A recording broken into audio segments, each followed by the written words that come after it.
एक अमीर लड़की हर महीने स्कूल से एक गरीब लड़के को चुनती थी और उस पर पागलों की तरह प्यार जताती थी। एक महीने बाद जब वो लड़का सच में उससे प्यार करने लगता तो वो पूरे स्कूल के सामने उससे ब्रेकअप करके उसे पूरी तरह बेइज्जत कर देती। ये शर्मनाक हरकत उनके ग्रुप में पहले से ही एक खेल बन चुकी थी। इस बार उस लड़की ने पूरे स्कूल के सबसे गरीब छात्र को चुना। उसे लगा कि यह भी एक आसान शिकार होगा, लेकिन उसे पता नहीं था कि उसने ऐसे व्यक्ति से पंगा ले लिया है जिससे उलझना उसके बस की बात नहीं थी।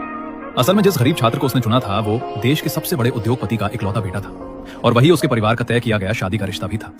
उसे 1 महीने का समय दिया गया था ताकि वो लड़की के चरित्र की जांच कर सके। जैसे ही लड़की ने लड़के को प्रपोज किया, उसी समय लड़के ने उसके घटिया स्वभाव को पहचान लिया और मनी मन उसका परीक्षण खत्म कर दिया। लेकिन उसने अपनी असली पहचान नहीं बताई और उससे दूरी भी नहीं बनाई, बल्कि उसने तय किया कि वो भी इस खेल में उसके साथ खेल खेलेगा। इसलिए उसने भी बाकी पीड़ितों की तरह उसका प्रपोजल स्वीकार कर लिया। लड़की ने भी हमेशा की तरह वादा किया कि 1 महीने बाद वो उसे एक बड़ा सरप्राइज देगी। लड़की के जाने के बाद लड़के के दोस्तों ने उसे चेतावनी दी कि वो उसके जाल में ना फंसे।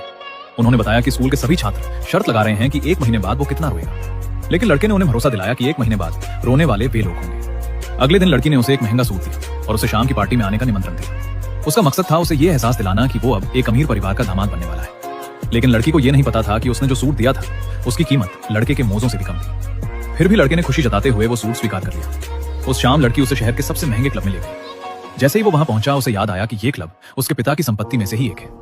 अगर लड़की उसे यहाँ नहीं लाती तो वो शायद भूल ही जाता। जैसे ही वो अंदर गया, मैनेजर ने उसे पहचान लिया और उसकी तरफ पढ़ने लगा। लड़के ने तुरंत इशारे से उसे दूर रहने को कहा, लेकिन लड़की को लगा कि वो इस जगह की भव्यता देखकर घबरा गया है। इसके बाद लड़की उसे कमरे में ले गई जहां मौजूद एक चालाक लड़के ने उसका मजाक उड़ाना शुरू कर दिया। उसने कहा कि आखिरकार ये गरीब लड़का आज यहाँ पहुंच गया। उसने ये भी कहा कि आज वो काफी अच्छा दिख रहा है, लेकिन इस सूट के लिए ये सबसे अजीब अनुभव होगा। लड़के ने उसकी बातों पर शांत रहकर जवाब दिया। थोड़ी देर बाद जब वो गलियारे से गुजर रहा था तो उसने उसी चालाक लड़के और उसके साथियों की बातचीत सुन ली। उसे पता चला कि जो सूट लड़की ने उसे दिया था वो असल में उसी चालाक लड़के का था और उसने जानबूझकर उसे उधार दिया था ताकि बाद में सबके सामने उससे वापस लेकर उसे अपमानित कर सके। उन लोगों ने कहा कि पहले उसे सपने दिखाओ और फिर उसके विश्वास करने के बाद उसके सपनों को तोड़ दो। उन्होंने ये भी कहा कि कुछ ही दिनों में वो दिन आने वाला है जब वो लड़के को पूरे स्कूल के सामने घुटनों के बल बैठाकर उससे सूट उतरवाएंगे और उससे माफी मंगवाएंगे। लेकिन उन्हें नहीं पता था कि उनकी पूरी बातचीत लड़के ने रिकॉर्ड कर ली है। वो भी उस दिन का इंतजार करने लगा जब सच्चाई सामने आएगी। इसके बाद लड़की ने उसके साथ और ज्यादा नजदीकी बढ़ानी शुरू कर दी।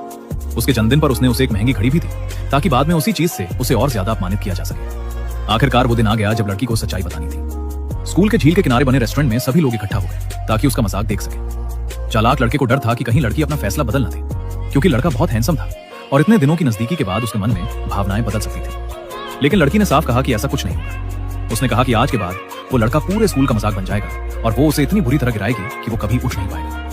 उसने ये भी कहा कि उसे हमेशा याद रखना चाहिए कि एक गरीब लड़का कभी अमीर लड़की के बारे में सपने नहीं देख सकता। तभी लड़का भी समय पर वहां पहुंच गया। लड़की ने आते ही उससे कहा कि अब खेल खत्म हो चुका है और वो उसकी जिंदगी से बाहर जा रही है। उसने उससे कहा कि वो अपने ऊपर पहनी सारी चीजें